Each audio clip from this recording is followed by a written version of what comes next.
Okay, welcome to the next installment of Economic Myth Busting. This is part 2, and we're going to continue on in the same vein here. So let's start off with the first one, which is sweatshops exploit the poor in foreign countries.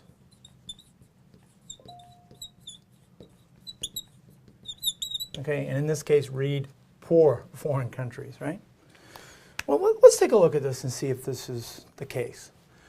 All right. First of all, sweatshops, they do exist. There's no doubt about it. I mean, when we think of sweatshops in the United States, we have to look back in history to find sweatshops. They probably may exist on the fringes of society, but it's away from prying cameras. But they're not commonplace like they used to be at the turn of the 20th century. And of course, that term is sort of a highly charged term. By sweatshop, we literally mean that people are sweating, right? Because they're packed into close quarters with one another, working laboriously on some kind of manufacturing effort, whether it be in a textile mill or a manufacturing setting. And that workers are really being taken advantage of, and they're being paid a pittance. But we're talking about the modern day here. Do sweatshops exist? No question about it. But they exist mostly in very poor foreign countries. Now, when we say exploit, we mean that we're somehow doing something unfair, that we're extracting more from the individual than we're returning in compensation, right? And that's, of course, something that's worth exploring. It's worth getting to the bottom of, right? Well, sort of coupled in with this myth is the following, that if it's true, we need to do something about it. Well, what would be one of the things that one could do about it? Well, one would be for the host nation, the nation where the sweatshops are taking place, is for that nation to say, hey, look, knock it off. We need safer conditions. We need air conditionings to be running in areas where it's real hot. We need to make sure that we have a safer work environment where if there are particulate matter making their way into the workplace, that there are filters and outtake tubes to get the particulates out of the factory floor, or dust masks, you name it. Now, or it could be the United States explicitly making it illegal for our companies to do business like that in a foreign country. Either way. But let's just take the simpler case of the country passing laws itself. Well, first of all, how did those firms exist in the beginning? Well, they probably existed because the means of production, or the technique of production of whatever it was, whether it's producing foodstuffs, canning goods, making textiles, that is clothes or furniture, was being done at sort of a, at the cottage level, that is, at the household level. Well, I think most folks, even if you're not a trained economist, realize you're not going to get a lot of productivity out of people doing it at that level, because you can't engage in any specialization or any division of labor, and you're going to really be mired in economic stagnation. So this quote-unquote sweatshops, these firms, are designed ostensibly to improve productivity. Now, the question is to compare what life would look like in the absence of the sweatshop, not some kind of idealized version of, gee, I wish they weren't sweatshops, and gee, I wish we could pass laws that could make them disappear, but what was life like without them? Now, if you do pass such laws like that, making tougher environmental standards, increase the safety standards, et cetera, what could happen? Well, some of these firms may literally just pull up stakes and say, well, I'm going to go to another country, right? Or I'm going to go into a different business. And then what happens to the employment of all of these people? Well, they lose jobs, right? No question about that. So we have to be careful there. And the other thing that we have to be careful about is making too many comparisons with our economic past and the economic development of other nations. We did take a path in our history in which sweatshops were a big part of our economic landscape. That's not something necessarily to be proud of, but as part of that economic development. When income started to grow, though, we could then afford to pass laws that prevented firms from operating factories that were unsafe or unclean, or that were just plain uncomfortable and undignified.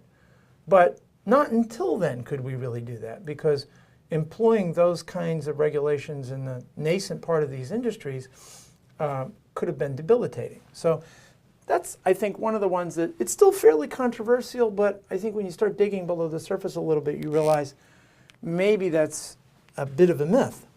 The second is that trade deficits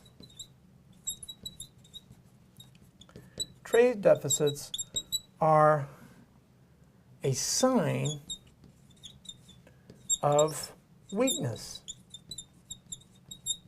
Now, of course, what do we mean by a trade deficit? Well, economists define net exports, X sub n, is equal to exports minus imports. We use M for imports because we usually use I for investment, not because economists don't know how to spell. Now, if this number, the amount of imports, is greater than this number, the amount of exports, well, that number is going to be a negative number, and that means you got a trade deficit. But does that necessarily mean that our economy is weak just because we're running a trade deficit? Well, think about this for a moment. If this number, the amount of goods and services that we're bringing in that we didn't produce, is bigger than this number, the amount of goods and services in dollar value that we exported to our trading partners, that means it looks like we got a good bargain. We got more stuff in return than the stuff that we sent them. Now, of course, somehow the math has got to add up here, because obviously if our trading partners are exporting all of this good and they're making all of this extra income, but they didn't use it all to buy our exports, then what did they use it for? Well, those dollars, which are only only denominated, those dollars are only good for a medium of exchange in the United States, can then flow back to the United States in investments, like in stocks and bonds and in real estate, buying up our equity, etc., corporate debt, you name it. Now, in the short run, it doesn't necessarily mean that we're worse off. It just means that we're rich. We have more income to spend not only on our own goods that we produce domestically, but also on goods that are produced abroad. Now, it's a far different question to ask, are these trade deficits in the long run sustainable? That's a different ballgame.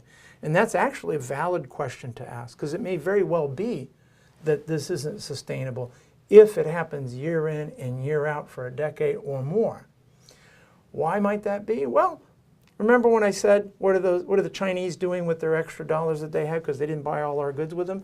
Well, they're buying our treasury bills, our bonds, and our notes, and our equity.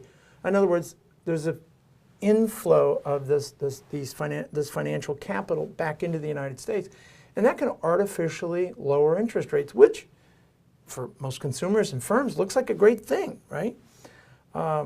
Let's not snub that. That sounds like a great deal for us. But if you recall, one of the culprits in the 2007-2008 financial meltdown was the fact that the infusion of all of this financial capital from China is what kept interest rates fairly low. And of course, these low interest rates resulted in the big housing boom in the United States and the spending boom that we went on, which created an economic bubble which eventually busted and created one of the worst recessions since the Great Depression. But it's a far different thing from saying that trade deficits themselves are a sign of weakness. All right, the third is concerning Social Security. That is, Social Security contributions by taxpayers will eventually be received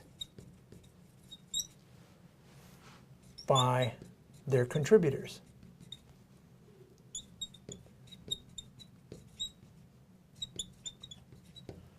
Well, the answer to that is Maybe, maybe not, right? Because what is Social Security? It's not really a pension plan. Social Security is what economists call pay-go. And what that really means is pay as you go.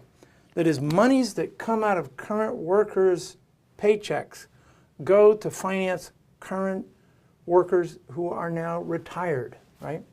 So if you have lots and lots of workers and not a lot of retirees, yeah, this is probably true. Well, and that was true in the very early stages of the system, and it was certainly true in the 50s and 60s because you had a growing labor force. America was very young, and the retired population was fairly small, so it was kind of a nice pyramid here. All these workers at the bottom supporting a very small number of retirees. Yet, we all know, because we've been reading the headlines, you know, that Social Security is a train wreck that's about to happen that just hasn't happened yet. And in fact, that train wreck is right around the corner, because what's happening, all of those workers that represented a really, really big chunk of the labor force after World War II, from that the baby boom generation is largely defined as 1945 to 1965. Well, the 1945 folks retire 65 years later in the year 2010. That's already passed. And those last ones will retire, me being one of them, one of the younger members of that group, in 2030. We're already at 2016, so we're in sort of the early stages of this big hump in the number of retirees that are going to, you know, be a part of our economic landscape, and the labor force that's going to be supporting them is going to be a lot smaller. So the answer to that is probably not. And that will mean that there will likely have to be some kinds of reforms, right? It all depends on what the political choices are that we make. If we choose to save Social Security, it may require huge tax increases in order to make that happen, or making people retire later, right? Or making people take benefit cuts, right? Or reducing who is actually eligible for Social Security, because part of the other problem with Social Security is it has expanded well beyond its original mandate of simply providing for income assistance in old age. And then the last one is that firms produce products that will break in order to sell new ones.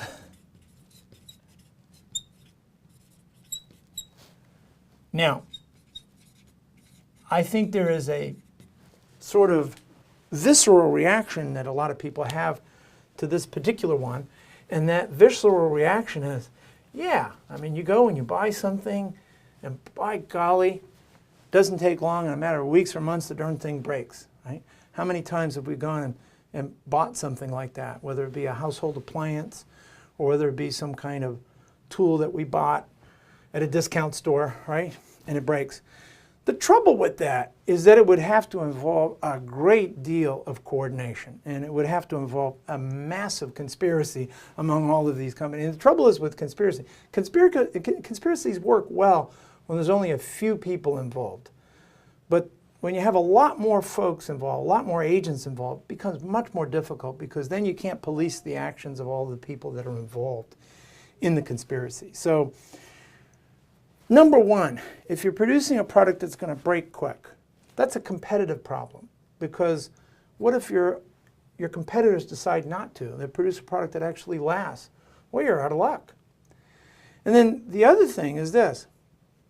What's wrong with producing a product that will last? Well, first of all, if you produce a product that will last, you have a competitive advantage.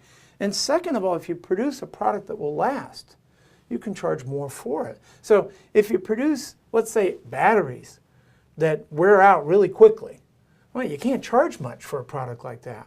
But if you produce, you know, batteries that you can then put in toys or appliances and they last for weeks or months, well, that's wonderful. And you can also probably get away with charging a little bit more if, of course, the product actually stands the test of time and is provable to honor the claims that it's suggesting. All All right, that's the end of part 2, and then we have one more installment on economic myth busting, and so farewell for now.